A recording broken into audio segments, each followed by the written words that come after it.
ఏపీలో కూటమి సర్కార్ వ్యవసాయానికి ఇస్తున్న ప్రాధాన్యత ఎంత?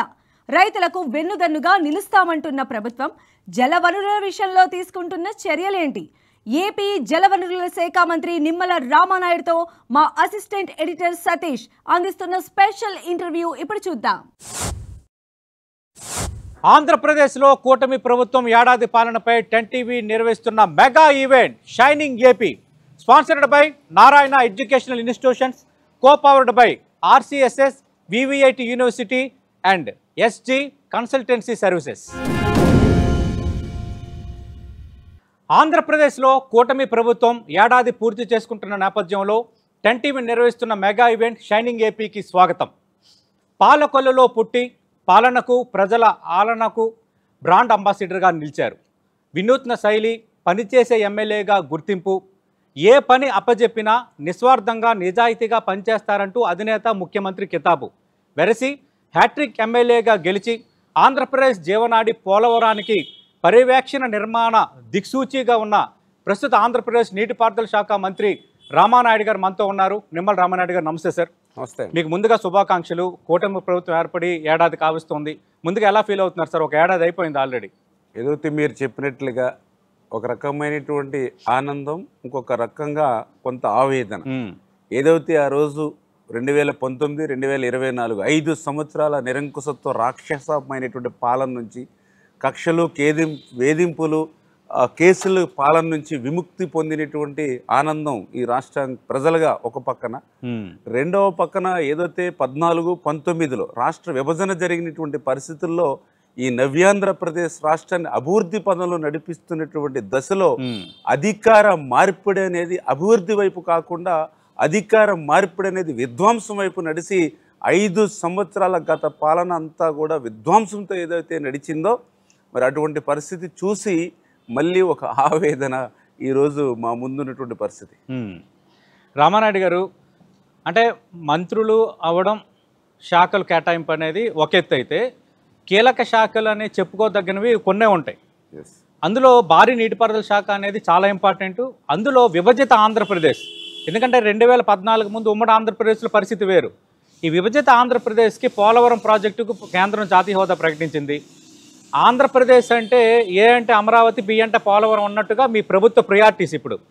అలాంటి కీలక బాధ్యతలకు సంబంధించిన నీటిపారుదల శాఖ మీకు ముఖ్యమంత్రి గారు అప్పచెప్పారు. దానిపై మొదట మీ ఫీలింగ్ ఏంటి? చాలా సంతోషం, చాలా ఆనందం. ఎందుకంటే మీ అందరికీ తెలుసు, ఏదైతే జలం జగత్తుకి మూలం అని అంటారు. అందులో కూడా ఈ రోజనే కాదు, ఆ రోజు అన్న నందమూరి తారక రామారావు గారి దగ్గర నుంచి ఈరోజు చంద్రబాబు నాయుడు గారి వరకు కూడా ఆంధ్రప్రదేశ్ రాష్ట్రానికి ఇరిగేషన్ శాఖ అత్యంత ప్రాధాన్యత ఇస్తున్నటువంటి పరిస్థితి. అందులో కూడా పర్టికులర్గా చంద్రబాబు నాయుడు గారికి ఇరిగేషన్ అంటే తన సొంత శాఖగా భావించేటువంటి వ్యక్తి. అటువంటి నాయకుడు ఇరిగేషన్ శాఖ మంత్రివర్యులుగా నన్ను నియమించడం నిజంగా చాలా సంతోషం, చాలా ఆనందంగా ఉందనే విషయాన్ని మొదటిగా మీ ద్వారా కూడా తెలియజేసుకుంటూ, రెండవది ఏదైతే ఆ చంద్రబాబు నాయుడు గారి యొక్క ఆశయాలకు అనుగుణంగా, ఎందుకంటే ఆ రోజు మీ అందరికీ తెలుసు, ఒక తెలుగు గంగ, ఒక హంద్రీనేవా, ఒక గాలేరు నగరి, ఒక కడప కేసీ కెనాల్, ఇట్లా అటు రాయలసీమ దగ్గర నుంచి, అదేవిధంగా అటు ఉత్తరాంధ్ర ప్రాజెక్టుల దగ్గర నుంచి, ఏదైతే గోదావరి కృష్ణ డెల్టాల దగ్గర నుంచి, ఇట్లా ఆ రోజు ఎన్టీఆర్ దగ్గర నుంచి ఈరోజు చంద్రబాబు నాయుడు గారి వరకు కూడా ఇరిగేషన్ అత్యంత ప్రాధాన్యత ఇస్తూ ఉన్నటువంటి పరిస్థితి. మళ్ళీ ఈరోజు చంద్రబాబు నాయుడు గారు వచ్చిన తర్వాత ఇరిగేషన్కి అత్యంత ప్రాధాన్యతనిస్తూ విధ్వంసం గురైనటువంటి ఇరిగేషన్ని మళ్ళీ ఒక్కొక్క మెట్టు ఎక్కిస్తూ, ఎందుకంటే ఈరోజు కూడా ఒక్కటే చెప్తూ ఉంటారు చంద్రబాబు నాయుడు గారు, ఒక్క సంవత్సరం వర్షాలు బాగా పడితే ప్రతి వర్షపు నీటి బిందుని ఒడిసిపెట్టి దాన్ని రిజర్వ్ చేసుకోవాలి. రాబోయేటువంటి 1-2 సంవత్సరాలు వర్షాలు సక్రమంగా లేకపోయినా కరువు అనేది కనపడకూడదు అనేటువంటి ఆలోచనతో ఈరోజు చంద్రబాబు నాయుడు గారు ముఖ్యమంత్రిగా ఉన్నప్పుడు 99లోనే ఇంకుడు గొంతుల కాన్సెప్ట్ తీసుకొచ్చారు ఆయన.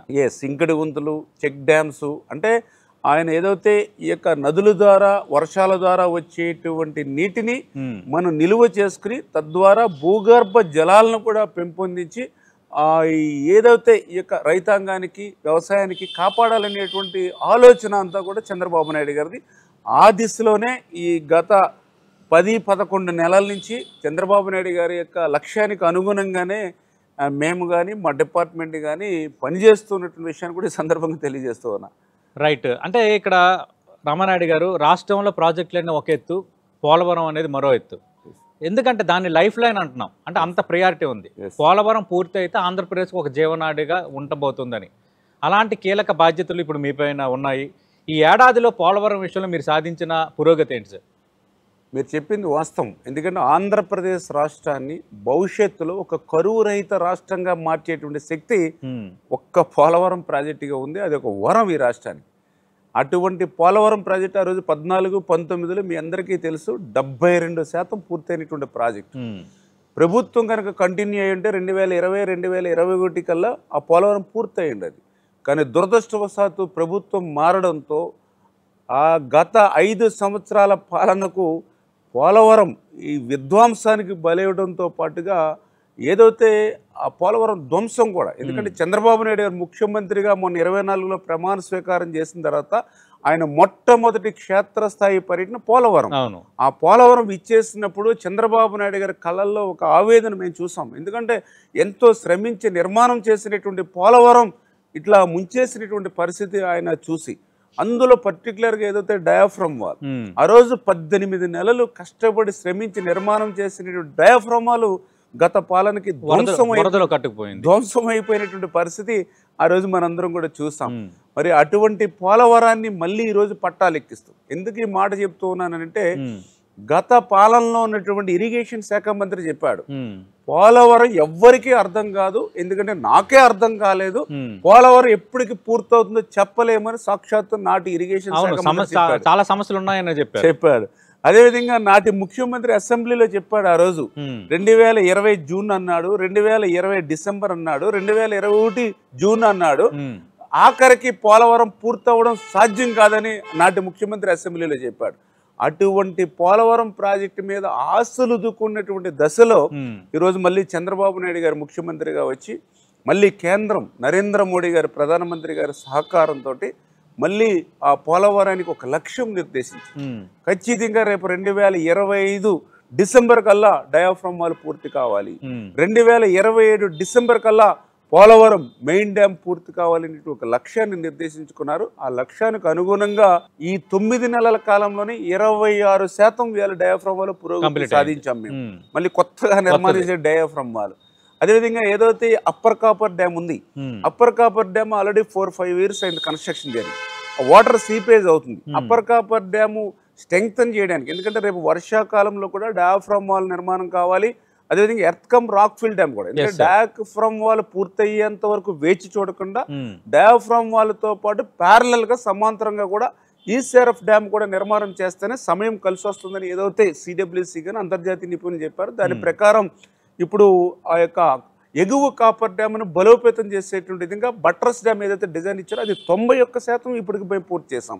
అదేవిధంగా గ్యాప్ 1లో ఈసీఆర్ఎఫ్ డ్యామ్ కూడా ఆల్రెడీ మొన్న మే నెలలో స్టార్ట్ చేసాం. అది కూడా మరి ఈ రేపు 2026 ఫిబ్రవరి కల్లా గ్యాప్ 1లో ఈసీఆర్ఎఫ్ డ్యామ్ పూర్తి చేయాలని, ఏదైతే గ్యాప్ 2లో ఈసీఆర్ఎఫ్ డ్యామ్ ఏదైతే ఉందో రేపు నవంబర్లో స్టార్ట్ చేసి 2027కి పూర్తి చేయాలి. ఇట్లా ప్రతి పనిని కూడా ఒక లక్ష్యం పెట్టుకున్నాం, ఒక నిర్దేశించాం చంద్రబాబు నాయుడు గారు.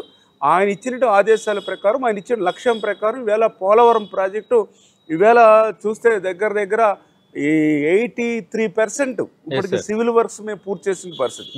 ఇంకొక విషయం కూడా చెప్పాలి, పోలవరం ప్రాజెక్టుని పూర్తి చేయడం మాకు ఎంత ముఖ్యమో నిర్వాసితుల సమస్యను తీర్చడం కూడా మాకు అంతే ముఖ్యం, 100%. ఎందుకంటే దానికి ఉదాహరణ ఈరోజు పోలవరం వెళ్ళి మీరు ఏ నిర్వాసితులను అడుగుతుందో చెప్తారు. ఆ రోజు జగన్మోహన్ రెడ్డి పాదయాత్రలో ఆ రోజు నిర్వాసితులకి వాగ్దానాలు ఇచ్చాడు, మీకు పోలవరం ఇచ్చేసిన R&R కూడా మళ్ళీ డబల్ చేస్తానని చెప్పాడు. మళ్ళీ ప్యాకేజ్ నుండి 10 లక్షల రూపాయలు ఇస్తానన్నాడు. 5 సంవత్సరాల పాలనలో ఒక్క రూపాయి నిర్వాసితులకి ఇవ్వాల. మొన్న మీరు చూసారు, నిర్వాసితులకి మొన్న జనవరి సంక్రాంతికి మేము 900 కోట్ల రూపాయలు ఇచ్చాం. వాళ్ళు చెప్తూ ఉన్నారు గతంలో 2016లో 800 కోట్ల రూపాయలు నిర్వాసితులకు ఇచ్చారు. అంటే ఆ రోజు ముఖ్యమంత్రి చంద్రబాబు నాయుడు గారు, ఈ రోజు ముఖ్యమంత్రిగా మళ్ళీ 900 కోట్లు. అప్పుడు ఇప్పుడు చంద్రబాబు నాయుడు గారు ముఖ్యమంత్రిగా ఉండగా నిర్వాసితులకి అకౌంట్లకి డబ్బులు పడినాయి తప్ప జగన్మోహన్ రెడ్డి 5 సంవత్సరాల్లో ఒక్క రూపాయి కూడా ఇవ్వకుండా, అంటే పోలవరం ప్రాజెక్టును ముంచేయడమే కాదు నిర్వాసితులను కూడా మోసం దగా చేసినటువంటి పరిస్థితి నాడు మేము చూసినటువంటి స్థితి. అంటే రామానాయుడు గారు పోలవరం పూర్తి కావాలని అందరం కోరుకుంటున్నాం. ఎందుకంటే అది లైఫ్ లైను, ఆంధ్రప్రదేశ్ కరువు రహిత రాష్ట్రంగా మారబోతుందంటే అందరికీ సంతోషమే. అయితే 2014-19 మధ్య మీ ప్రభుత్వంలో ఇరిగేషన్ మంత్రిగా ఉన్న దేవినేని ఉమామహేశ్వర్ ఆయన ఒక ప్రకటన చేశారు. అప్పుడు జగన్ ప్రతిపక్ష నేతగా ఉన్నప్పుడు జగన్మోహన్ రెడ్డి రాసుకో అంటే ఆయన ఒక గడువు పెట్టారు. ఆ తర్వాత వాళ్ళ ప్రభుత్వం వచ్చినప్పుడు అప్పుడున్న ఇరిగేషన్ మంత్రి అనిల్ కుమార్ యాదవ్ ఆయన ఒక 2 గడువులు పెట్టారు. అంటే ఇప్పుడు ఈ 2027 డిసెంబర్ అంటున్నారు. అంటే ఆల్రెడీ ఒక మీ డిపార్ట్మెంట్ నిర్వహించిన గత మంత్రులు చేసిన సవాళ్ళు అవనివ్వండి, ప్రకటించిన డేట్లు అది కంప్లీట్ కాలేదు. ఇప్పుడు భరోసా పెట్టుకోవచ్చా ఖచ్చితంగా 2027 డిసెంబర్ కల్లా పోలవరం పూర్తవుతుందని? 100% భరోసా పెట్టుకోవచ్చు. ఎందుకంటే ఈవేళ మేము ఒక డేట్ అనుకుని లక్ష్యాన్ని పెట్టుకునితో పాటుగా ఆ లక్ష్యాన్ని చేరుకోవడానికి రోజువారీ ఏ పని ఎంత శాతం కావాలి, ఎర్త్ వర్క్ ఎంత అవ్వాలి, కాంక్రీట్ పని ఎన్ని క్యూబిక్ మీటర్లు మనం ఏ రోజు ఎంత పోవాలి, ఎన్ని స్క్వేర్ మీటర్లు ముందుకెళ్ళాలనేది everyday, every week, every month మేము టార్గెట్ పెట్టుకుని ఆ టార్గెట్ని రీచ్ అవుతున్నామా లేదా. ఒకవేళ ఎక్కడైనా వర్షాల వల్ల లేకపోతే ఇతరత్ర ఇబ్బంది వస్తే దాన్ని నెక్స్ట్ వీక్, నెక్స్ట్ 15 డేస్లో ఎట్లా మనం దాన్ని మళ్ళీ సరిపెట్టుకోగలుగుతాం. అంటే అట్లాగా ఒక ప్లాన్డ్గా మేము ఒక లక్ష్యం పెట్టుకోవడమే కాదు, ఆ లక్ష్యానికి అనుగుణంగా డైలీ రిపోర్ట్ తీసుకుని వర్క్ చేస్తూ ఉన్నాం. ఖచ్చితంగా ఏదైతే ఆ 2027 డిసెంబర్ కల్లా ఆ ప్రాజెక్ట్ని పూర్తి చేయాలనేటువంటి లక్ష్యంతో అయితే మేము పనిచేస్తూ ఉన్నాం. ఇప్పుడు పోలవరం జాతీయ ప్రాజెక్టు ఈ విషయంలో కేంద్ర సహకారం ఎలా ఉంది? అంటే మీరు ఖర్చు పెడుతున్న దానికి రీఎంబర్స్మెంట్ చేసే విషయంలో కానీ, భవిష్యత్తులో సహాయం అందించే విషయంలో కానీ కేంద్ర సహకారం ఎలా ఉంది సార్? చాలా చక్కగా. ఎందుకంటే ఏదైతే నరేంద్ర మోడీ గారు ఇచ్చినటువంటి మాటకు కట్టుబడి మొన్న బడ్జెట్లో పోలవరాన్ని పెట్టడమే కాదు, సాక్షాత్తు పార్లమెంట్లో కూడా పోలవరాన్ని పూర్తి చేసేటువంటి బాధ్యత మాది అని చెప్పడమే కాదు, దానికి సంబంధించి 12,157 కోట్లు ఏవైతే ఉన్నాయో దాన్ని శాంక్షన్ చేసి దానికి సంబంధించినటువంటి నిధులను కూడా ఎప్పటికప్పుడు పోలవరానికి ఖర్చు పెట్టినటువంటి ప్రతి రూపాయికి కూడా అడ్వాన్స్గానే వాళ్ళు చేస్తున్నటువంటి పరిస్థితి. అదేవిధంగా ఏదైతే ఆ పోలవరం నుంచి మనం కృష్ణా నదికి మరి రైట్ మెయిన్ కెనాల్ ద్వారా తీసుకురావడం ద్వారా ఈ కృష్ణా డెల్టాలో మనం ఆ నీటిని ఉపయోగించడం ద్వారా దాని నుంచి ఏదైతే శ్రీశైలంలో మనము ఆ మిగిలినటువంటి వాటర్ ఏదైతుందో రాయలసీమ ఉపయోగించుకునే విధంగా ఒక పోలవరం ఒక మనము ప్రాజెక్ట్ పెట్టుకుని వెళ్తూ ఉన్నాం. ఇప్పుడు ఏదైతే నెక్స్ట్ స్టేజ్లో అంటే పోలవరం టు బనకచెర్ల ఏదైతే కార్యక్రమం ప్రాజెక్ట్ ఏదైతే ఉందో ఇది పూర్తవుతే ఖచ్చితంగా ఇప్పుడు అత్యంత కరువు వెనకబడినటువంటి జిల్లాలో ఉన్నటువంటి రాయలసీమ ఏదైతే ఉందో ఒక పచ్చని పైరులాగా రాయలసీమ మారుతుంది అని అంటే అది మరి ఏదైతే పోలవరం బనకచెర్ల వల్ల మాత్రం సాధ్యమవుతుందని చంద్రబాబు నాయుడు గారు ఒక విజన్తో ఆయన ఆలోచన. ఏదైతే గోదావరి జలాల్ని కృష్ణానదికి, కృష్ణానది నుంచి మళ్ళీ అటు పెన్నా నది వరకు మనం తీసుకెళ్లేటువంటి ప్రక్రియ. అంటే ఏదైతే ఆ రోజు వాజ్పేయి గారు, ఆ రోజు ఉన్నటువంటి నరేంద్ర మోడీ గారు నదుల అనుసంధానం చేయాలనేటువంటి సంకల్పం ఈ రోజనే కాదు, గతంలో కూడా మన తెలుగువాడు, మన తెలుగు బిడ్డ కేఎల్ రావు గారు కూడా చెప్పారు. ఏదైతే గంగా, యమున, మహానది, గోదావరి, కృష్ణ, కావేరి ఇట్లా నదుల అనుసంధానం అంటే ఒక గార్లెండింగ్ ఆఫ్ రివర్స్. ఎందుకంటే భారతదేశంలో ఇంత వనరులుండి కూడా ఇన్ని కరువు కాటకాలు ఏంటి, దీన్ని నివారించే మార్గం ఒక్కటే నదుల అనుసంధానం కేఎల్ రావు గారు చెప్పారు. దాన్ని వాజ్పేయి గారు, ఈ రోజు నరేంద్ర మోడీ గారు ఆచరణలో పెట్టాలని చూస్తూ ఈవేళ చంద్రబాబు నాయుడు గారు ఈవేళ ఆచరణలో పెడుతూ ఉన్నటువంటి పరిస్థితి. ఈవేళ ఆ యొక్క పోలవరం బనకచెర్ల అనేటువంటిది ఖచ్చితంగా దీనివల్ల మరి ఎవ్వరికి ఏ విధమైన నష్టం లేదు, చాలా క్లియర్గా ఓపెన్గా చెప్తాం. ఎందుకంటే నేను ఏదో ఒక తెలుగుదేశం పార్టీకి సంబంధించిన వ్యక్తిగానో లేకపోతే రాష్ట్ర మంత్రిగానే చెప్పట్లేదు. పోలవరం బనకచెర్ల ప్రాజెక్టు ద్వారా ఆంధ్రప్రదేశ్ జలదోపిడికి పాల్పడుతుందని అక్కడున్న కాంగ్రెస్ ప్రభుత్వం, ఇరిగేషన్ మంత్రి ఉత్తమ్ కుమార్ రెడ్డి, అలాగే ప్రతిపక్ష బీఆర్ఎస్ అందరూ మాట్లాడుతున్నారు తెలంగాణ నుంచి. అంటే నాకు తెలుసుండి ఏదైతే ఇప్పుడు తెలంగాణకు సంబంధించినటువంటి నాయకులు ఎవరైతే ఉన్నారో అక్కడ వాళ్ళ రాజకీయ అవసరాల నిమిత్తం మాట్లాడుతున్నారేమో అనిపిస్తోంది. ఎందుకంటే వాళ్ళు కూడా విజ్ఞులు, అంతగా తెలుసున్నటువంటి వాళ్ళు. అంచేత ఈ పోలవరం బనకచెర్ల వల్ల 1% కూడా మరి తెలంగాణకి నష్టం లేదని తెలిసినా కూడా వాళ్ళకి ఉన్నటువంటి రాజకీయ కారణాలతోటి అనిపిస్తుంది నాకు. ఎందుకంటే నేను కూడా ఒక చదువుకున్నటువంటి వ్యక్తి. అవును సార్, మీరు పిహెచ్డి చేసిన చేత ఏదైతే ఇప్పుడు మనం పోలవరం బనకచర్ల ఏదైతే ఉందో మా గోదావరి జలాలు, ఎందుకంటే నేను కూడా గోదావరి జిల్లా బిడ్డని, నేను మా జిల్లా నుంచే నా నియోజకవర్గం నుంచే గోదావరి పోతుంది, నా నియోజకవర్గం నుంచి గోదావరి పోతుంది, మాది కూడా లాస్ట్. అవును సార్. మా దగ్గర నుంచి ప్రతి సంవత్సరం కూడా బంగాళాఖాతంలోకి 3000 టీఎంసీలు నీరు పోతుంది. ఆ బంగాళాఖాతంలో వృధాగా పోతుంది 3000 టీఎంసీ. లాస్ట్ 100 years, లాస్ట్ 100 సంవత్సరాల చరిత్ర చూస్తే యావరేజ్ ని 2470 టీఎంసీలు పోతుంది 100 సంవత్సరాల నుంచి. అందులో మనం తీసుకునేది కేవలం 200 టీఎంసీలు మాత్రమే. ఉప్పు నీరులో కలిసిపోయి నిష్ప్రయోజనం అయిపోయేటువంటి నీటి నిలోంచి ఒక 200 టీఎంసీ నీరు మాత్రమే మనం తీసుకుంటున్నాం. దీనివల్ల ఎవ్వరికి ఎటువంటి నష్టం లేదనేది అందరికీ స్పష్టమైనటువంటి విషయం అనేది ఈ సందర్భంగా తెలియజేసుకుంటూ ఉన్నా. ఇటువంటి వృధాగా పోయే 200 టీఎంసీల ద్వారా రేపు రాయలసీమ దయవుంచి తెలంగాణ నాయకులు కానీ అర్థం చేసుకోవాల్సిన అవసరం ఉంది. ఏ రకంగా అయితే తెలంగాణ కొంత వెనకబడి ఏదైతే ఉందని అనుకుంటూ ఉన్నామో అదే రకంగా ఈవేళ రాయలసీమ కూడా వెనకబడినటువంటి కరువు పీడితమైనటువంటిది, ఫ్లోరైడ్ ఉన్నటువంటి ప్రాంతం. ఒక రాయలసీమకే కాదు, ఈరోజు ఈ బనకచర్ల పోలవరం వల్ల ప్రకాశం జిల్లా వెలుగొండకు కూడా కొంతమేర మరి నీరు అందించేటువంటి అవకాశం కూడా ఉన్నటువంటి పరిస్థితి. అంటే ఈ రకంగా బహుళ ప్రయోజనాలు ఉన్నాయి. తద్వారా కృష్ణా వాటర్ మీద కూడా ప్రెజర్ తగ్గుతుంది. తద్వారా అది అవసరాన్ని మించి కృష్ణా వస్తే తెలంగాణ కూడా ఇంకెక్కువ ఉపయోగించుకోవడానికి కూడా అవకాశం ఉంటుంది. అంచేత ఇది తెలుగు జాతి యావత్తుకు, ఇది ఆంధ్రప్రదేశ్ కు లేకపోతే రాష్ట్రాలు అందరికీ ఉపయోగపడేటువంటి ప్రాజెక్ట్. అంచేత దయవుంచి దీని రాజకీయ అంశాల జోలికి పోకుండా తెలుగు జాతి అభివృద్ధికి సంక్షేమానికి ఉపయోగపడే విధంగానే ఆలోచన చేయాలని చెప్పి మీ ద్వారా కూడా అందరినీ కూడా కోరుకుంటున్నాను. నిమ్మల రామారెడ్డి గారు, ఇప్పుడు రాష్ట్ర ఆర్థిక పరిస్థితి దృష్ట్యా ఈ పోలవరం బనకచర్ల ప్రాజెక్టు నిర్మాణానికి నిధుల సమీకరణ ఎలా? ఎందుకంటే దాదాపు 80,000 కోట్లు అనేది బిగ్ ప్రాజెక్టు, అలాగే ప్రభుత్వానికి ఆర్థిక పరంగా చాలా బిగ్ టార్గెట్. అంటే ఏదైతే కొంత కేంద్రం నుంచి కొంత సాయము ఆల్రెడీ, ఎందుకంటే ఇది నదుల అనుసంధానంలో భాగంగా ఏదైతే ఈ పోలవరం బనకచర్ల ఉంది కాబట్టి కొంత కేంద్రం నుంచి కొంత సాయం అందించేటువంటి విధంగా గౌరవ ముఖ్యమంత్రి చంద్రబాబు నాయుడు గారు కూడా ప్రధానమంత్రి గారిని, అదేవిధంగా ఆర్థిక శాఖ మంత్రిని, అదేవిధంగా జలశక్తి మంత్రి గారిని కూడా కలవడం జరిగింది. వాళ్ళు కూడా సుముఖంగానే వాళ్ళు కూడా ఉండడం జరిగింది. అదేవిధంగా కొంత ఏదైతే బ్యాంకు లోన్స్ నుంచి కొంత తీసుకోవడం, అదేవిధంగా కొంత హైబ్రిడ్ మోడల్లో ప్రైవేటు పార్ట్నర్షిప్ నుంచి కూడా వాళ్ళ నుంచి కూడా కొంత నిధులు సేకరించి, అంటే ఈ రకంగా రాష్ట్ర ప్రభుత్వం కొంతమేర ఇచ్చేస్తే మిగిలింది కేంద్రం నుంచి, అదేవిధంగా మరి లోన్స్ నుంచి, అదేవిధంగా ఏదైతే మరి ప్రైవేట్ హైబ్రిడ్ మోడల్లో తీసుకుని ఇది పూర్తి చేయాలనేటువంటి ఆలోచనతో.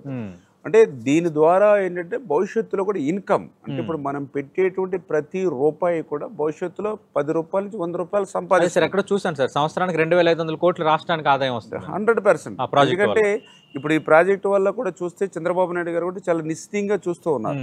ఏదైతే ఇప్పుడు మనం బొల్లాపల్లి రిజర్వాయర్ వరకు తీసుకెళ్తే బొల్లాపల్లి అనేది బాగా హైట్ ప్లేస్. అంటే బొల్లాపల్లి నుంచి మళ్ళీ కిందకి మనం ఏదైతే బనకచర్ల వాటర్ తీసుకెళ్లేటప్పుడు అవసరమైతే అక్కడ జల విద్యుత్తుని కూడా మనం ప్రొడ్యూస్ చేసుకోవచ్చు. దానివల్ల కూడా చాలా మళ్ళీ ఇన్కమ్ మనం తీసుకోవచ్చు అనేటువంటి ఆలోచన కూడా మరి వేళ ఉంది. ఎందుకంటే దానికి ఉదాహరణ పట్టిసీమ. ఆ రోజు మేము ఏదైతే పట్టిసీమను లాస్ట్ టైం గవర్నమెంట్ 14-19లో పట్టిసీమను మేము నిర్మాణం చేస్తుంటే ఆ రోజు జగన్మోహన్ రెడ్డి ఇది పట్టిసీమ కాదు ఒట్టిసీమ అన్నారు. తీరా చూస్తే దగ్గర దగ్గర మేము 1,300 కోట్ల రూపాయలు పెట్టి ఆ రోజు పట్టిసీమ నిర్మాణం చేస్తే ఈవేళ కృష్ణా డెల్టా గత 5 సంవత్సరాల్లోనే 50,000 కోట్ల రూపాయలు ఇన్కమ్ని పట్టిసీమ అందించింది. అంటే ఈ రకంగా మనం పెట్టేటువంటి ఇన్వెస్ట్మెంట్ అనేది రేపు భవిష్యత్తు అంతే. ఎందుకంటే రేపు సాగునీరు పెద్ద ఎత్తున దగ్గర దగ్గర 23 లక్షల మందికి త్రాగునీరు అందిస్తుంది ఏదైతే పోలవరం బనకచర్ల. 23 లక్షల మందికి త్రాగునీరు, అదేవిధంగా 8 లక్షల ఎకరాలకి కొత్త ఆయకట్టుకు నీరు ఇస్తుంది, 22 లక్షల ఎకరాలకి స్థిరీకరణ చేస్తుంది. అంటే ఇంత పెద్ద ఎత్తున రేపొద్దుట రైతాంగానికి, అందులో పర్టికులర్ గా మీకు రాయలసీమ అంటే తెలుసు, అంతా కూడా వెనుకబడినటువంటి ప్రాంతానికి ఈ రేపు ఈ యొక్క ప్రాజెక్టు ద్వారా మరి వాళ్ళందరికీ కూడా మళ్ళీ కమర్షియల్ క్రాప్స్ ఇవన్నీ కూడా బాగా వృద్ధిలోకి వస్తాయి. ఖచ్చితంగా అక్కడ ఇండస్ట్రీస్ కూడా ఫ్యూచర్ లో తీసుకొస్తూ ఉన్నాం. ఏదైతే అనంతపూరు, కర్నూలు, కడప ఇవన్నీ ఇండస్ట్రియల్ కారిడార్. ఇండస్ట్రియల్ కారిడార్ అంటే వాళ్ళకి కూడా నీళ్లు అవసరం. ఇప్పుడు మొన్న కియో ఉంది అనంతపూర్, లాస్ట్ టైం చంద్రబాబు నాయుడు గారు తీసుకొచ్చారు. ఆ రోజు కియో ఇండస్ట్రీస్ మా స్టేట్ కి రావాలి అంటే వస్తాం మేము, కానీ నీళ్ళు లేవని అడిగారు. అప్పటికప్పుడు చంద్రబాబు నాయుడు గారు ఏదైతే మరి ఆ రోజు హెచ్ఎన్ఎస్ఎస్ హంద్రీ నెవర్ నుంచి అప్పటికప్పుడు మరి ఆ వాటర్ని కియో ఇండస్ట్రీకి అందించడం ద్వారా మరి ఆ రోజు కియో ఇండస్ట్రీ మనకు రావడం జరిగింది. అంటే ఈ రకంగా ఇటు త్రాగునీరు సాగునీరు అవసరాలకనే కాదు, ఖచ్చితంగా ఈ ఇండస్ట్రీలు కూడా మనకు ఉపయోగపడిన అంశం. ఖచ్చితంగా రేపు బహుళ ప్రయోజనాలు ఉంటాయి. ఈరోజు ఇది సాధ్యమా అనిపిస్తుంది కొంతమంది. అవును సార్.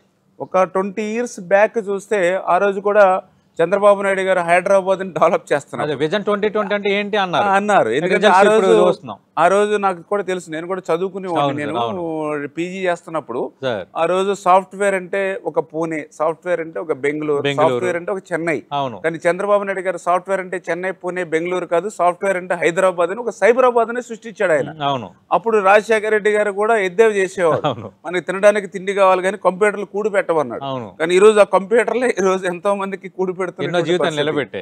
రామానాయుడు గారు అంటే ఏ మంత్రి చేయలేనట్టుగా, అంటే మీకు ఆ శాఖ పట్ల ఉన్న నిబద్ధత, బాధ్యత పట్ల ఉన్న అనురాగం, మొత్తం ఆంధ్రప్రదేశ్లో ఎక్కడెక్కడ మీ ఇరిగేషన్కి సంబంధించిన ప్రాజెక్ట్స్ ఉన్నాయి, ఏవి ఏ స్థితిలో ఉన్నాయని మొత్తం ఆల్రెడీ ఒక 2-3 సార్లు టూర్ వేస్తారు.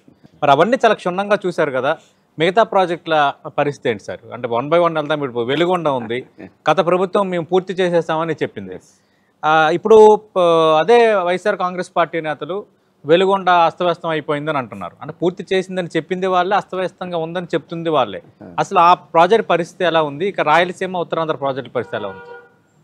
మీరు చెప్పినట్లుగా నేను వచ్చింది కూడా ఒక రైతు కుటుంబం నుంచి వచ్చాను. అవును సార్. అంచేత ఆ రైతుకి సేవ ఇరిగేషన్ ద్వారా చేసేటువంటి అవకాశం వచ్చింది. ఆ అవకాశం నాకు చంద్రబాబు నాయుడు గారు ఇచ్చారు. దాన్ని ఖచ్చితంగా సద్వినియోగం చేసుకోవాలనేటువంటి ఆలోచనతో అందులో భాగంగానే మీరు చెప్పారు ఇప్పుడు ఏదైతే వెలిగొండ. నిజంగా నేను కూడా వెలిగొండ అప్పుడే నేను 2 times నేను అక్కడ విజిట్ చేయడం జరిగింది. అదేవిధంగా చాలాసార్లు మేము రివ్యూ చేస్తున్నాం ఇప్పుడు కూడా వీక్లీ వన్స్. ఎందుకంటే అత్యంత వెనకబడినటువంటి జిల్లా రాయలసీమతో పోల్చుకుంటే ప్రకాశం. అందులోనూ కూడా ఫ్లోరైడ్ వాటర్, అసలు కొన్ని వలసలు ఉన్నటువంటి పరిస్థితి. మరి 10, 20, 30 కిలోమీటర్లు బిందులతో నీళ్లు మోస్తున్నటువంటి పరిస్థితి నేను అక్కడ మహిళలు కూడా మనం చూసాం. అటువంటి ప్రకాశం జిల్లాకి వెలుగొండ ప్రాజెక్ట్ ఏదైతే ఉందో మరి అది లాస్ట్ గవర్నమెంట్, ఇప్పుడు మీరు చెప్పినట్లుగా గత ముఖ్యమంత్రి వెలుగొండని పూర్తి చేశానని చెప్పి వెలుగొండని జాతికి అంకితం చేసి ఇటు పెద్ద ఆర్భాటంగా. నేను కూడా ఇరిగేషన్ శాఖ మంత్రిగా అయిన తర్వాత మరి చూస్తే నాకు నిజంగా చాలా ఆశ్చర్యం అనిపించింది. ఎందుకంటే వెలుగొండకు సంబంధించి హెడ్ వర్క్స్, అంటే స్టార్టింగ్ హెడ్ వర్క్స్ ఏదైతే ఉందో అక్కడ ఇంకా వాల్స్ కానీ వింగ్స్ కానీ అక్కడ నిర్మాణం కాల. మళ్ళీ దానికి దగ్గర దగ్గర ఒక 7-8 నెలలు, అంటే ఎవ్రీడే పని చేస్తే 7-8 months మినిమం పడుతుంది. దగ్గర దగ్గర 400 కోట్లు ఖర్చు అవుతుంది. సరే, హెడ్ వర్క్స్ దాటి ఇంకొంచెం ముందుకెళ్తే ఏదైతే టన్నెల్ 2 ఉంది, టన్నెల్ 1 ఉంది. ఈ టన్నెల్ 2కి సంబంధించి అక్కడ ఇంకా బెంచింగ్ పనులు ఉన్నాయి, లైనింగ్ పనులు ఉన్నాయి, చాలా క్లిష్టమైనటువంటి పనులు. అంటే 11 సంవత్సరాలు అయితే అవ్వనటువంటి పనిని ఇంకా గట్టిగా చంద్రబాబు నాయుడు లాంటి వ్యక్తి ముఖ్యమంత్రిగా ఉండి కష్టపడితే 2 years పడుతుంది మినిమం. అటువంటి లైనింగ్ ఇంకా 6 kilometers లైనింగ్ ఉంది. ఇంకా విచిత్రం ఏంటంటే ఆ ఏదైతే టన్నెల్ 2లో మరి టన్నెల్ బోరింగ్ మెషిన్ అని చెప్పి ఆ రోజు లైనింగ్ కోసం తీసుకొచ్చారు. అది అందులో చిక్కుబడిపోయింది, అది పాడైపోయింది. దాన్ని డిస్మాండిల్ చేసి ఎట్లా బయటికి తీసుకురావాలి, అది కోర్టులో వివాదం ఉంది. అది బయటికి తీసుకురాకుండా నీరు ఒక చుక్క కూడా ముందెళ్ళే పరిస్థితి లేదు. ఇన్ని అవాంతరాలు టన్నెల్స్లో ఉన్నాయి. సరే, దీన్ని దాటి ముందుకెళ్తే మళ్ళీ ఫీడర్ కెనాల్ ఉంది. మొన్న నేను చూస్తే, నేను మోటార్ సైకిల్ మీద కూడా ఇలా ఫీడర్ కెనాల్, కారు వెళ్ళే పరిస్థితి కూడా లేదు ఫీడర్ కెనాల్లో. చూస్తే అక్కడ పెద్ద పెద్ద, ఎందుకంటే చిన్నపాటి వర్షం వస్తే చాలు, ఆ వర్షం అంతా కూడా ఈ యొక్క కెనాల్ బండ్స్ అన్ని తెగిపోయి గ్రామాల మీదకి వెళ్ళిపోతుంది. ఏది 100 క్యూసిక్కుల నీరు, వర్షపు నీరు వస్తాయి. రేపొద్దున 20,000, 19,000 క్యూసిక్కుల నీరు రావాలి వెలుగొండ. అంటే ఒక చొక్క నీరు కూడా ఉండదు. దానికి మళ్ళీ ఇప్పుడు 700-800 కోట్ల రూపాయలు ఇప్పుడు మేము ఎస్టిమేషన్ వేసి ఇప్పుడు మళ్ళీ సీసీ వాళ్ళు నిర్మాణం చేస్తాం. అక్కడ R&R ఏదైతే రిజర్వాయర్ ఏదైతే నింపుతామో అక్కడ 900 కోట్ల రూపాయలు అక్కడ నిర్వాసితులకు ఇవ్వాలి. కాలనీలో ఒక అరబస్తా సిమెంట్ వేయాలి. అంటే ఇవేమీ పూర్తవునంటే ఇంకా 3-4 వేల కోట్ల రూపాయలు ఖర్చు ఉంది. కనీసం చంద్రబాబు నాయుడు గారు లాంటి వ్యక్తితో 2 సంవత్సరాలు పడుతుంది. దీన్ని జాతికి అంకితం అన్నాడంటే, అంటే ప్రకాశం జిల్లా లాంటి వెనకబడినటువంటి జిల్లా ప్రాంత ప్రజలను కూడా ఏ రకంగా మోసం దాకా చేసాడు అర్థమవుతుంది. అందుకే ఒకటే చెప్పారు చంద్రబాబు నాయుడు గారు, ఖచ్చితంగా రేపు 2026 జూన్ కల్లా ఆ వెలుగొండ ఫస్ట్ ఫేజ్ ని మనం పూర్తి చేసి నీళ్లు తీసుకెళ్లాలని ఏదైతే లక్ష్యం చెప్పారో ఆ లక్ష్యానికి అనుగుణంగా ఎవ్రీడే మేము లక్ష్యం పెట్టుకుని పనులు చేస్తాం. అదేవిధంగా మీరు చెప్పినట్లుగా ఈవేళ హెచ్ఎన్ఎస్ఎస్, ఈవేళ మీకు రాయలసీమకు ఒక జీవనాడి హెచ్ఎన్ఎస్ఎస్ అనేది. అటువంటి హెచ్ఎన్ఎస్ఎస్కి సంబంధించి ఈవేళ బడ్జెట్లో 3,800 కోట్ల రూపాయలు పెట్టాం. ఏ ప్రాజెక్టుకి కేటాయించిన విధంగా దానికి కేటాయింపు లేదు. ఎందుకంటే ఈవేళ రాయలసీమకి అత్యంత ప్రాధాన్యత ఇవ్వాలనేటువంటి ఆలోచన, దాన్ని కూడా ఈవేళ టార్గెట్ పెట్టుకుని 2025 జూలై కల్లా అది ఫస్ట్ ఫేజ్లో హెచ్ఎన్ఎస్ఎస్ నీళ్లు లాస్ట్ మైల్ వరకు తీసుకెళ్లాలని లక్ష్యం పెట్టుకుని పనిచేస్తా ఉన్నాం ఈ రోజు. ఎంత అన్యాయం అని అంటే జగన్మోహన్ రెడ్డి, ఎందుకంటే నేను రాయలసీమ బిడ్డ అని చెప్పుకుంటూ ఉంటాడు. నిజంగా హెచ్ఎన్ఎస్ఎస్కు సంబంధించి 2019, 2024 5 సంవత్సరాల్లో ₹1 హెచ్ఎన్ఎస్ఎస్కి పెట్టలేదు. 5 సంవత్సరాల్లో ఒక తట్ట మట్టి అక్కడ తీసినటువంటి పరిస్థితి లేదు. ఇంకా ఎంత అన్యాయం అని అంటే ఆ యొక్క 19, 24లో ఏదైతే మోటార్స్ ఏవైతే ఉన్నాయో ఆ మోటార్స్ కరెంటు బిల్లులు కూడా బకాయిలు పెట్టిపోయాడు. అంటే ఎంత తీవ్రమైన అన్యాయం, ద్రోహం. నాకు తెలుసుండి రాయలసీమకు ఏ ముఖ్యమంత్రి చేయనటువంటి ద్రోహం, దగ జగన్మోహన్ రెడ్డి చేశాడని చెప్పి నాకు హంద్రీనేవాలో జరిగిన పనులు బట్టి నాకు అనిపించింది. 5 సంవత్సరాల్లో ఒక తట్ట మట్టి తీలా. ఈరోజు మళ్ళీ మేము వచ్చి మళ్ళీ ఈవేళ పరిగెట్టించి ఈవేళ పనులు చేస్తూ ఉన్నాం. ఈవేళ మొన్న నేను ఇన్స్పెక్షన్కి వెళ్తే అక్కడ ఉన్నటువంటి ప్రజలు చెప్తూ ఉన్నారు, హంద్రీనేవా చరిత్రలో అసలు ఇన్ని వెహికల్స్, ఎందుకంటే దగ్గర నాకు తెలుసుండి ఒక వేల సంఖ్య మీద వేల మిషనరీ పనిచేస్తుంది, వేల సంఖ్యలో వేరే లేబర్ పనిచేస్తూ ఉన్నారు. ఇంత పెద్ద ఎత్తున పని జరగడం అనేది ఎప్పుడు మేము చూడలేదని చెప్పి వేళ హంద్రీనేవాలో ఉన్నటువంటి ప్రజలే చెప్తున్నటువంటి పరిస్థితి. అదేవిధంగా మీరు చెప్పినట్లుగా పోలవరం లెఫ్ట్ కెనాల్, ఎందుకంటే 5 సంవత్సరాల్లో పోలవరం లెఫ్ట్ కెనాల్ సంబంధించి ₹1 బడ్జెట్లో పెట్టాల. మరి ఏదైతే విశాఖపట్నం రాజధాని అని చెప్పాడు, 3 ముక్కల్లో ఒక రాజధాని పేరు చెప్పాడు. నీకు నిజంగా ఉత్తరాంధ్ర మీద ప్రేమ ఉంటే, విశాఖపట్నం మీద ప్రేమ ఉంటే, మరి పోలవరం జలాలు లేనటువంటి లెఫ్ట్ మెయిన్ కెనాల్కి ₹1 కూడా 5 సంవత్సరాలు ఎందుకు పెట్టలా? మరి ఒక్క తట్ట మట్టి కూడా ఎందుకు పనిచేయాలి? ఈరోజు మేము వచ్చాం 1,200 కోట్ల రూపాయల టెండర్స్ పిలిచి రేపు 2025 జూలై కల్లా ఈ గోదావరి వరద జలాలు కూడా ఉత్తరాంధ్రకి వెళ్ళాలి. అవసరమైతే పోలవరం ఆ సమయానికి పూర్తకపోతే పురుషోత్తంపట్నం పుష్కర్ ఎత్తుపోతల నుంచి కూడా నీరు తీసుకుందాం విశాఖపట్నానికి అని చంద్రబాబు నాయుడు ఒక లక్ష్యం. అదేవిధంగా మీరు ఉత్తరాంధ్ర సుజల స్రవంతి ఉంది, ఏదైతే శ్రీకాకుళం, విజయనగరం, విశాఖపట్నం ఉత్తరాంధ్ర సుజల స్రవంతికి 5 సంవత్సరాలు ₹1 పెట్టేమని చెప్పండి. చాలా జగన్మోహన్ రెడ్డి గారిని మించినటువంటి నాయకులు కూడా అక్కడ కనపడుతూ ఉంటారు మనకి మీడియాలో. మరి ₹1 ఎందుకు పెట్టలేపారు? ఇప్పుడు బొత్స సత్యనారాయణ గారు చూస్తుంటారు, లేకపోతే ధర్మాన ప్రసాదరావు గారు చెప్తుంటారు, చాలా పెద్ద పెద్ద మాటలు చెప్తూ ఉంటారు. మరి ఉత్తరాంధ్ర సుజల స్రవంతికి ₹1 5 సంవత్సరాలు ఎందుకు పెట్టలేదు? మళ్ళీ ఇవన్నీ సరి చేస్తూ ఉన్నాం మేము. ఈవేళ చింతలపూడి ఎత్తిపోతలు ఉంది, ₹1 దానికి కూడా పెట్టకపోగా ఆ చింతలపూడి ఎత్తిపోతల పథకం సంబంధించి మరి ఏదైతే NGT national green tribunal EC clearance తీసుకోలేదని చెప్పి 75 కోట్లు ఫైన్ వేయడమే కాకుండా 3 నెలల్లో ఈసీ క్లియరెన్స్ తీసుకోమని చెప్తే 3 నెలలు ఈసీ క్లియరెన్స్ తీసుకోవాలి. వాళ్ళు క్లియర్గా చెప్పారు 3 నెలలు ఈసీ క్లియరెన్స్ తీసుకోండి లేదా పనులు ఆపేయండి అన్నారు. పనులు ఆపేసింది కానీ చింతలపూడి ఎత్తిపోతల పథకానికి సంబంధించి ఈసీ క్లియరెన్స్ తీసుకోవాలి. ఈరోజు మేము అధికారంలోకి వచ్చాం, పనులు పూర్తి చేద్దామంటే గత ప్రభుత్వం నిలిపేసి అగమ్య గోచరం చేసింది. మళ్ళీ ఈ రోజు దాన్ని దారిలో పెట్టడానికి మళ్ళీ ఈసీ క్లియరెన్స్ చేసుకోవడానికి మళ్ళీ మొదటి నుంచి మేము పనులు మొదలు పెడతాం. అంటే ఆల్రెడీ రాజస్థాన్ పర్యటనకు వెళ్ళారు, మీ విధానం అనుసరిస్తున్న పద్ధతులు అందరి మన్ననలు అందుకున్నాయి. అలాగే ఏపీ వామ్స్ అన్న ఒక కార్యక్రమం కూడా తీసుకున్నారు, వాటి కోసం కొంచెం చెప్తారా? అంటే రేపు రాష్ట్రానికి సంబంధించి అంటే భవిష్యత్తు కార్యాచరణ కానీ ఇవన్నీ కూడా ఒక ప్లానింగ్, ఒక ఆర్గనైజేషన్ మీదే వెళ్తూ ఉన్నాం. పర్టికులర్గా ఒక వాటర్ మేనేజ్మెంట్ అనేది పర్ఫెక్ట్గా ఉండాలనే ఆలోచన. ఎందుకంటే ఇప్పుడు మీరు చూసారు ఇవాళ ఏదైతే రిజర్వాయర్స్ ఇది మే నెల వెళ్ళి జూన్ నెల వచ్చింది, ఇంకా వర్షాకాలం కూడా ప్రారంభం కావాలి. ఈరోజు ఆంధ్రప్రదేశ్ రాష్ట్రంలో చూస్తే ఇప్పటికీ రిజర్వాయర్లో 40% ఇవాళ నీరు నిల్వ రిజర్వాయర్లో ఉంది. 40%. ఎస్పెషల్లీ ఈవేళ రాయలసీమ లాంటి రిజర్వాయర్లకు కూడా 240 టీఎంసీల నీరుని మేము తరలించుకోగలం.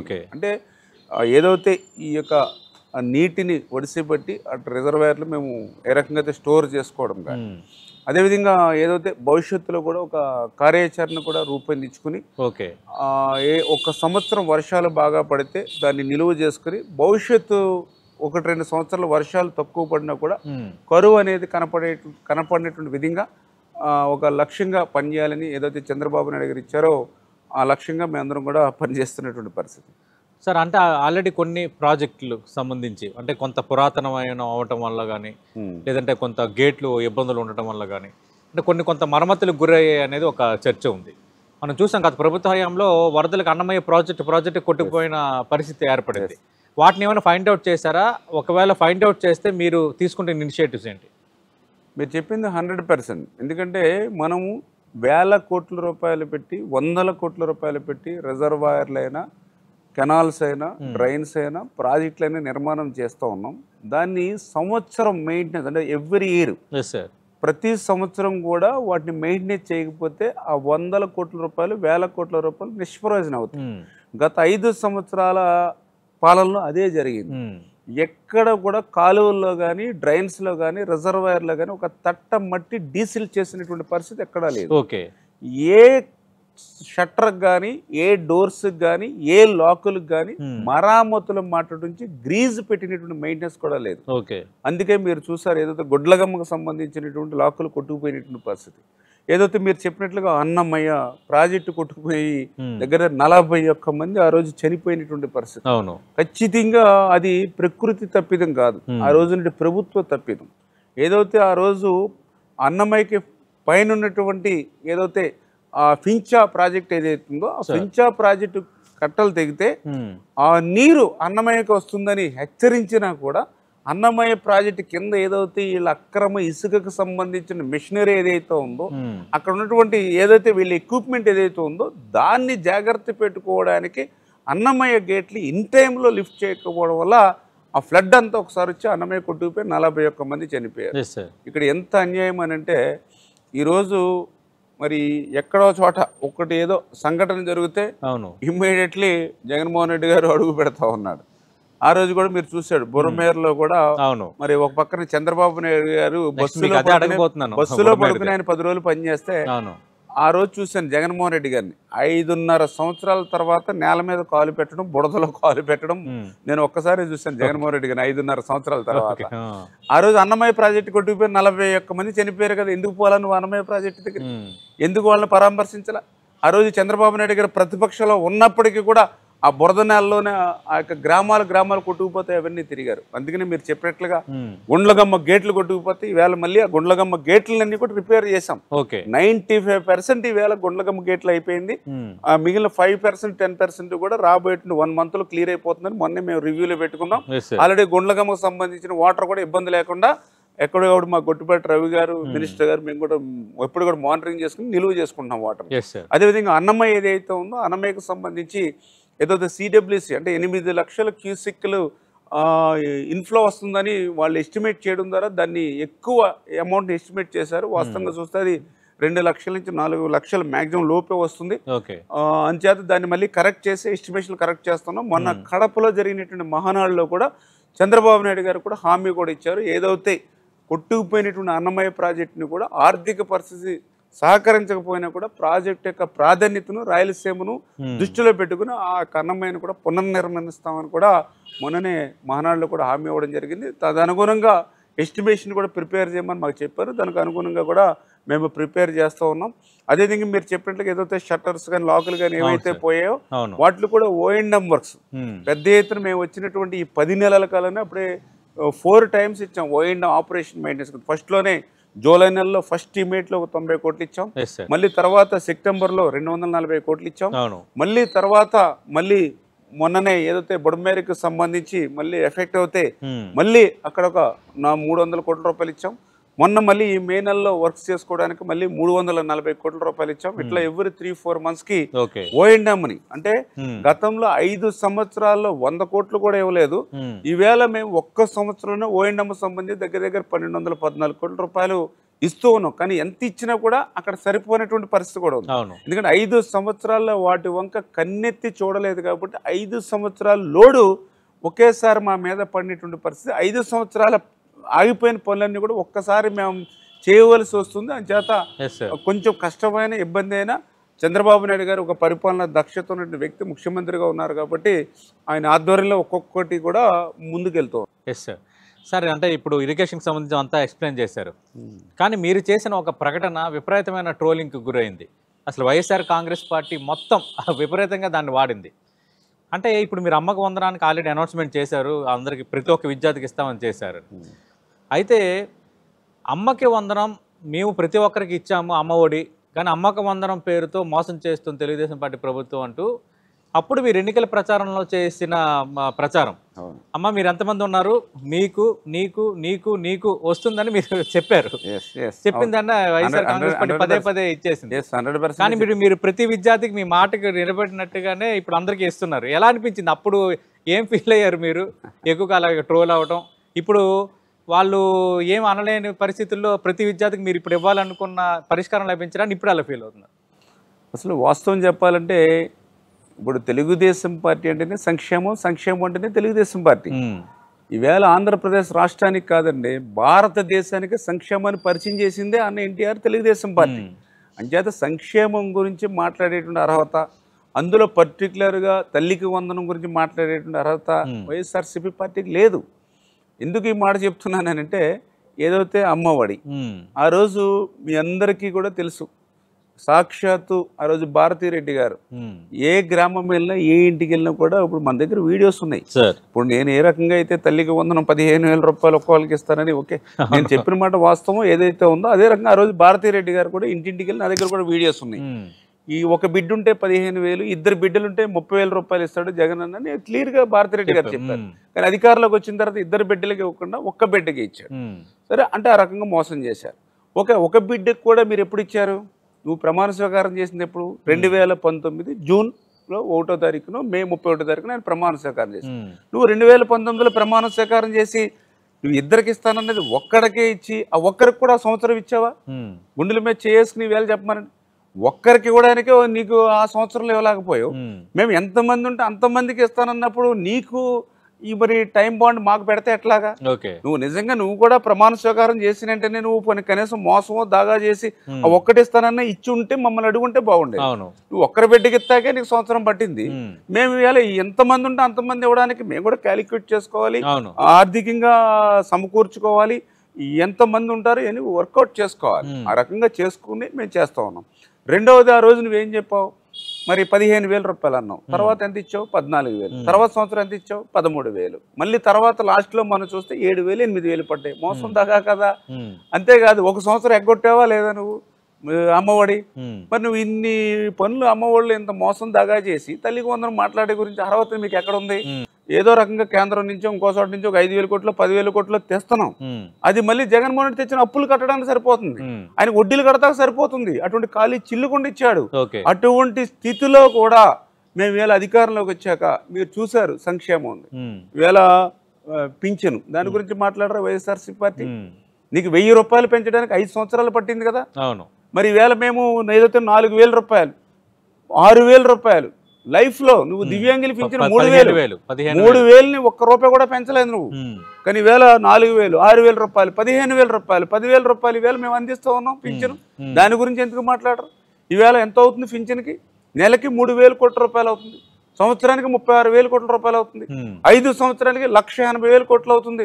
అంటే 3 పోలవరం ప్రాజెక్టులు కట్టొచ్చు మేము ఆంధ్రప్రదేశ్ రాష్ట్ర ప్రజలకి ఇస్తున్నట్టు పింఛను. దాని గురించి మాట్లాడరు వైఎస్ఆర్సీపీ. ఈవేళ డిఎస్సి 16,000 పోస్టులు నువ్వేం చెప్పావు ఆ రోజు? ప్రతి సంవత్సరం డిఎస్సి అన్నావు, మెగా డిఎస్సి అన్నావు. 5 సంవత్సరాలు ఒక డిఎస్సి పోస్ట్ వేసావా? 16,000 పోస్టులు ఈవేళ మేము పూర్తి చేస్తా ఉన్నాం. ఆ రోజు అన్నా క్యాంటీన్ ఏం పాపం చేశారని పేదలు అన్నా క్యాంటీన్ రద్దు చేసాం. మేము మాట ఇచ్చాం, 5 రూపాయలకి ఉదయం, 5 రూపాయలకి మధ్యాహ్నం, 5 రూపాయలకి సాయంత్రం, 15 రూపాయలు పెడితే రోజంతా కూడా పేదవాడు కడుపు నింపుతున్నాం. అన్నా క్యాంటీన్లు ఈవేళ ఆంధ్రప్రదేశ్ రాష్ట్రం అంతా ప్రారంభించాం. దాని గురించి మాట్లాడవే నువ్వు?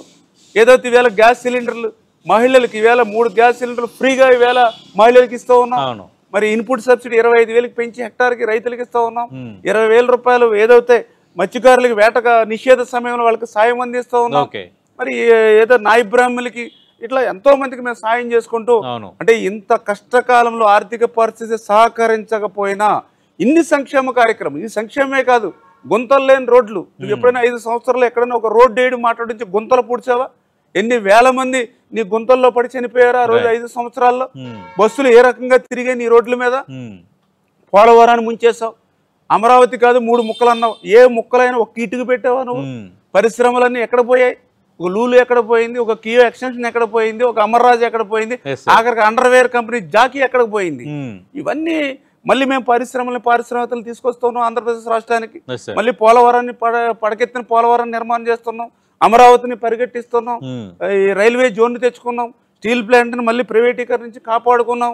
అంటే ఇంత సంక్షేమం, ఇంత అభివృద్ధి వేళ ఆంధ్రప్రదేశ్ రాష్ట్రంలో కనిపిస్తూ ఉన్నటువంటి స్థితి ఖచ్చితంగా మళ్ళీ ఈరోజు ఏదైతే అన్నదాత సుఖీభవ 20,000 రూపాయలు కేంద్రం ఇచ్చేటువంటి సాయంకి అనుగుణంగా మళ్ళీ నెల ఇవ్వబోతూ ఉన్నాం. పెద్ద ఎత్తున అభివృద్ధి చేస్తూ ఇంకొక పక్కన సంక్షేమాన్ని అందిస్తూ చెప్తూ ఉన్నాం.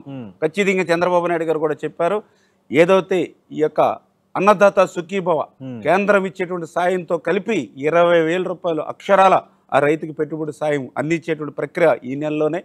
అదేవిధంగా ఏదైతే ఈ విద్యా సంవత్సరానికే ఎంతమంది పిల్లలుంటే అంతమందికి కూడా ఒక్కొక్కరికి 15,000 రూపాయలు తల్లికి వందనం ఇచ్చేటువంటి స్కీమ్ కూడా ఈ నెలలోనే ప్రారంభమవుతుంది. అదేవిధంగా రేపు ఆగస్టు 15వ తేదీకి ఏదైతే మహిళలకు ఉచితంగా ఆర్టీసీ బస్ ఏదైతే ఉందో అది కూడా ప్రారంభమవుతుంది. ఈవేళ వైసీపీ నాయకుల ఆవేదన ఒక్కటే, ఆక్రోశం ఒక్కటే. ఎందుకంటే మొన్ననే ఒక్క ఛాన్స్ అని మోసం దగా చేసినందుకు 11 సీట్లు వచ్చాయి. ఆర్థిక పరిస్థితి సహకరించకపోయినప్పటికీ కూడా ఇక్కడ చంద్రబాబు నాయుడు గారు, ఆయనకు అండగా పవన్ కళ్యాణ్ గారు, వీళ్ళిద్దరికీ తోడుగా నరేంద్ర మోడీ గారి సహకారంతో ఈ 11 నెలల్లోనే ఇన్ని సంక్షేమ కార్యక్రమాలు చేస్తూ ఉన్నారు, ఇన్ని అభివృద్ధి కార్యక్రమాలు చేస్తున్నారు. వీటికి తోడుగా అన్నదాత సుఖీభవ, ఈ తల్లికి వందనం, ఈ ఉచిత బస్సు ఇవన్నీ కూడా మరి మొదలవుతే అసలు రేపు 11కి అంటే మొన్న 151లో 5 మిస్ అయిపోయింది. రేపు ఈ పథకాలన్నీ కూడా మళ్ళీ ప్రారంభం అయితే ఈ 11లో ఇంకొక నెంబర్ మిస్ అయిపోతుంది అనేటువంటి భయంతో వాళ్ళు ఇటువంటి బురద జల్లేటువంటి కార్యక్రమాలు ఈ సంక్షేమం మీద పెడుతూ ఉన్నారు తప్ప వాస్తవం అయితే 1% కూడా లేదు. Right, thank you Nimmala Ramanaidu గారు. కేవలం ఇరిగేషన్ పరంగానే కాకుండా ఆంధ్రప్రదేశ్లో రాష్ట్రంలో జరుగుతున్న అభివృద్ధి, మీ భవిష్యత్తు ప్రణాళికలు వీటన్నిటిపైన సోదరంగా వివరించారు. మరొకసారి మీ కూటమి ప్రభుత్వం ఏడాది పూర్తి చేసుకుంటున్న సందర్భంగా 10 టీవీ మీకు ప్రత్యేక శుభాకాంక్షలు తెలియజేస్తోంది. స్వర్ణాంధ్ర సాధన దిశగా మీ అడుగులు ఎలాగే వేయాలి, ప్రధానంగా ఇరిగేషన్కి సంబంధించి మీ హయాంలోనే పోలవరం కంప్లీట్ కావాలి, మేము అందరం చూడాలని మనస్ఫూర్తిగా కోరుకుంటున్నాం సార్. మీ స్పీడ్ గట్రా చూస్తుంటే ఖచ్చితంగా కంప్లీట్ అయ్యేలాగే కనిపిస్తోంది. ఖచ్చితంగా, ఎందుకంటే మనం ఎవరైనా రైతు బిడ్డలం, గ్రామీణ ప్రాంతాల నుంచి వచ్చిన వాళ్ళమే. రైతు బాగుంటే దేశం బాగుంటుంది అన్నది నానుడి. ఆ నానుడి నిలబడాలంటే సాగునీటి రంగం అనేది చాలా బలంగా ఉండాలి. దాన్ని ఒక థీమ్గా పెట్టుకున్నారు. మీరు కూడా రైతు కుటుంబం నుంచి వచ్చిన వ్యక్తిగా ఈ లక్ష్యం సాధన దిశగా మీ అడుగులు ఎలాగ వెళ్ళాలని 10 టీవీ కూడా కోరుకుంటుంది. ఇది ఆంధ్రప్రదేశ్ భారీ నీటిపారుదల శాఖ మంత్రి నిమ్మల రామానాయుడు గారితో ఏడాది పూర్తి చేసుకుంటున్న సందర్భంలో 10 టీవీ ప్రత్యేక ఇంటర్వ్యూ.